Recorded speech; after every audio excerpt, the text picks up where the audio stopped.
Okay, in this video we're going to be looking at rounding whole numbers, and so let's start off with a definition.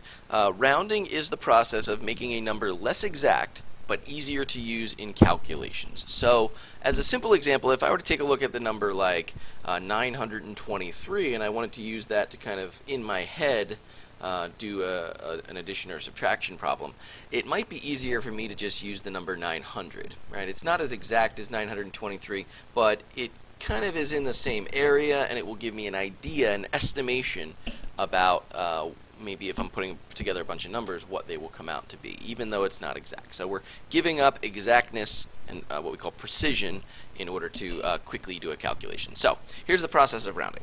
First thing you have to do when you're rounding is to choose which value you want to round to. So for example, you might say I'm going to round to the ones place or the tens place or the hundreds place, thousands, 10,000s, 100,000s, right? And so as that number gets, as that place value gets larger, your number is going to be less exact. So for example, again, if we were to look at that number 923, if I were to round to the ones place, it's going to be pretty exact. But if I round to the tens place, it will be slightly less exact. If I round to the hundreds, even less exact. So as we choose larger place values, we lose, again, how precise the number is.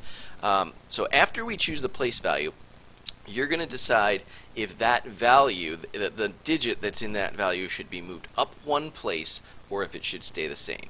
And then every digit after your rounding digit is going to turn into a 0 all the way down to the ones place. And so that's how we're making our life a lot easier, is we're making most of the place value numbers turn into 0, and that makes our life a lot easier. Okay?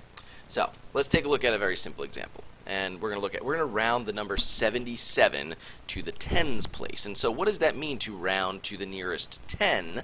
Well, my tens places are numbers like 10, 20, 30, 40, right? These are the tens, right? We want to round to a multiple of 10, right? So I'm just going to give you the first group of them, okay?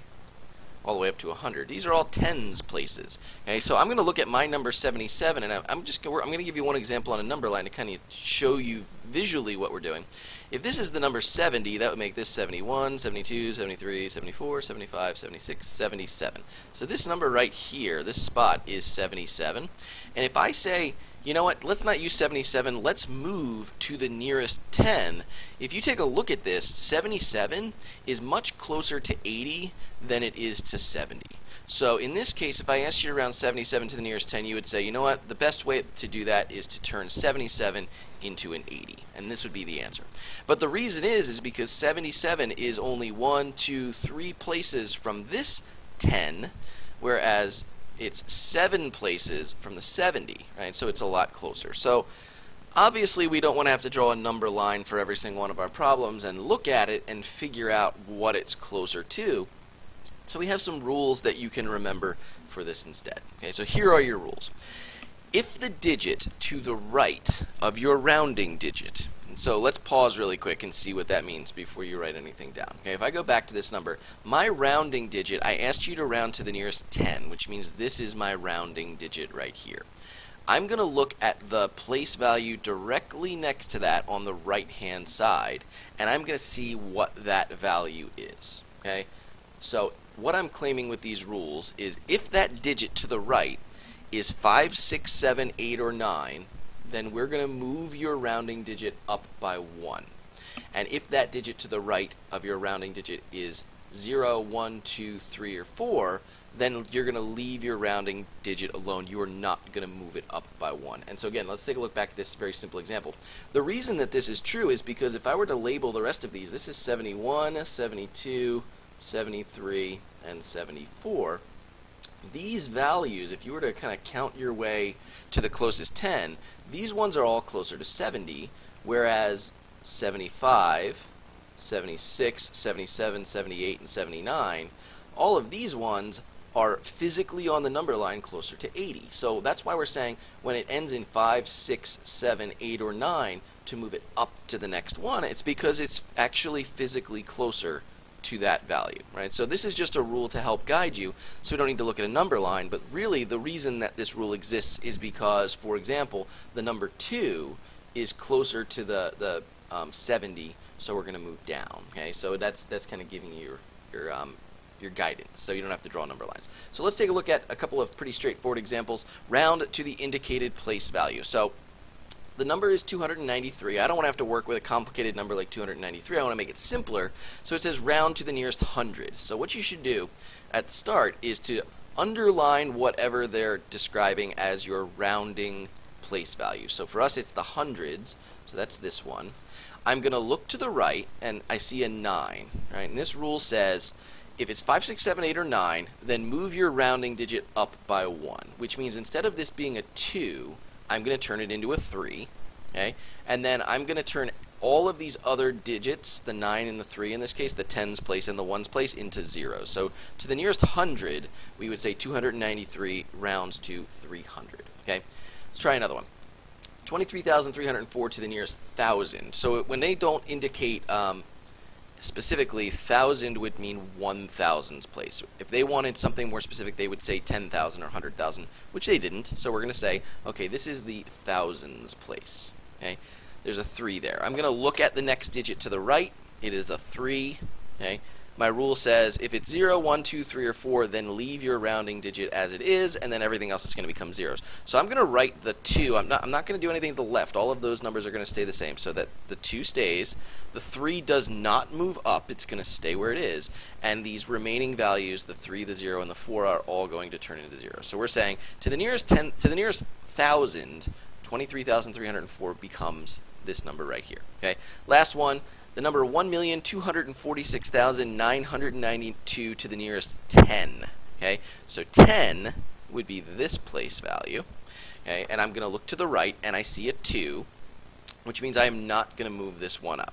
Okay, so I'm going to say all of the digits beforehand, okay, 9 and 9 are going to stay the same. The only one I'm going to change is the 0. So I would say rounded to the nearest 10. This would be 1,246,990. Okay, so I want to look at this last problem one more time. We're going to change the last digit only, and instead of this being a 2, I'm going to make this like a 6. Okay, so let's see if I can kind of turn this into a 6. Okay, so if this was a 6 instead of a 2, and I had to do my rounding, something kind of interesting happens. I would say, okay, well, because this is a 6 and my rule says 5, 6, 7, 8, or 9, move your next digit up by 1. Well, if I moved this up to a 10, we kind of get our carrying that just happened in addition problems. When we talked about addition, we said if your number goes over 9 and becomes 10 or higher, you're going to have to carry to the next place value. So that's actually what's going to happen here. If I say now round to the nearest 10 with this new number that has a 6 on the end, I'm going to say, okay, well, I want all of the numbers to be the same. This is going to now move up to 10, so I'm going to put a 0 here and carry a 1. This is going to move up to 10, which means I'm going to carry a 1. And then this is going to become a 7, and I'm not going to forget that everything to the right is going to stay the same. So even though I didn't ask you to round to like the thousands place, because we rounded up because of the 6, it actually ended up carrying a bunch of 1s over. And that's actually really important to take note of. That's going to happen sometimes, that when you round a 9 and it turns into a 10, that you're going to then have to do some carrying like you do when you're adding. Okay, so be careful with those. So why do we have rounding? Why do we care about rounding? We really want rounding because it helps us to estimate sums and differences, which, remember, sums are answers to addition problems, differences are answers to subtraction problems. So when we add and subtract, like if you're at the store and you're looking at some clothes, which we're going to see an example like that in a minute, you might want to get an idea in your head about how much you're going to spend. You don't care that it's exact, but you want to kind of be in the ballpark, right? You kind of want to know around what you're going to spend. So you want to add up all of the prices of what you're purchasing and kind of get an idea of what you're going to spend. So let's take a look at a simple example of estimating using rounding. So this says estimate the sum of 2,495 and 591 to the nearest 100, which means they don't want us to actually line these up and add down all the columns. They want you to round both of these. So if I'm looking at this one, I'm going to say the hundreds place here is that one. And that means that I'm going to make this 2,500 instead, right? The 9 is indicating that this 4 should go up by a digit. So it's going to become 2,500. And I'm going to do the same thing here. Here is my hundreds place. The digit to the right is also a 9. It's also bigger than 5. So I'm going to move this one up, 600. Okay. And so it's pretty easy to just go through this and say this is really saying 25 and 6, which is 31, right? and I don't have to worry about those other digits. So if I'm not worrying about being precise with this sum, 3100 is a pretty good estimate about the sum of these two numbers. If you were to actually do the sum, let's kind of compare how close we were. If we did it the long way with all the carrying and everything, let's find out what happens. I have a 6 down this column when I add. Okay, 9 and 9 is 18, so I'm going to put an 8 there and carry a 1. 1 and 4 is 5, plus another 5 is 10. So I'm going to carry another 1, and it's 3086. So if you notice, if I had gone through all of that work of adding down all the columns and carrying all the ones when I needed to, the actual precise answer is 3086. Our number's 3100, and that's pretty close. We're only off by 14, so that's not so bad if we're just trying to get a ballpark. So this is our answer for this one. The estimate to the nearest hundred would be 3100. Okay, so you can see how close that is to the actual value if we didn't round. Okay, so one more problem. And it's your, real life example, your word problem. So if you go to a store and you buy a shirt for $39 and you buy a pair of pants for $54, and then when you get up to the register they're going to discount $11, they want an estimate of how much you're going to pay. So in this case, they didn't say round to the nearest anything. You kind of have to look at your numbers and say, all right, well, all of these numbers really go to the tens place, so it would make sense to round to the nearest 10. Right, so you got to make a decision about what's a reasonable rounding. You wouldn't round to the ones here because that wouldn't really change anything. And you can't round to the hundreds here because none of these numbers go up into the hundreds. So I'm going to round 39 to the tens place. And so I'm going to say that's going to bump this up to 40. Right? This is going to stay up, bump up, and that's going to become a 0. So I'm going to say it's really 40 plus this one I'm going to estimate is about 50. Okay, because the tens place, when I look to the right, it's got a number a bit smaller than 5, right? 0, 1, 2, 3, 4. So I'm going to say this is like 40 and 50. It's pretty easy when you're in a store to say, well, 40 and 50 is about 90. Okay, so I'm assuming that I'm going to spend about $90 on this outfit. And there's a $11 discount, which it might be easier to say, okay, well, there's my tens place. This is small, so I'm going to bump it down. And I'm not going to change this one. So now I'm going to subtract, instead of 11, subtracting 10 off. And so I can kind of walk up to the register knowing that I'm probably going to spend about $80. It's not exact, but it's pretty close, and I'm not going to be surprised when I get up there that is way higher or way lower than I thought.